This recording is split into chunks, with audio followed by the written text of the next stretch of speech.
Nang dahil na nga rin sa nalaman na nga ni Gabo ang lahat ng nangyari sa nakaraan nga nila, ay patuloy pa rin nga siya na ginagambala ng mga nakaraan na kung saan nga sa bawat pagtulog nga niya, ang tanging narinig nga niya ay ang pagsigaw ng kanyang ina. Kaya naman dahil dito, desidido nga siya na mahanap na nga at makilala na nga ang taong pumaslang sa kanyang ina at ang nagpahirap sa kanila.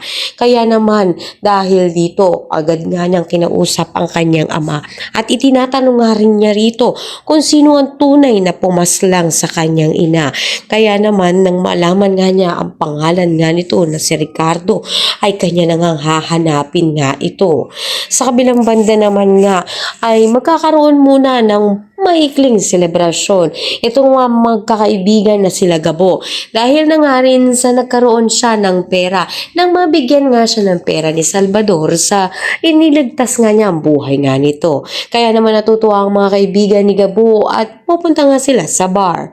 Dito naman nga nila malalaman na may mga kasama nga silang mga kapulis na kung saan makikita nga nito ni Gabo ito nga si Sam na malungkot.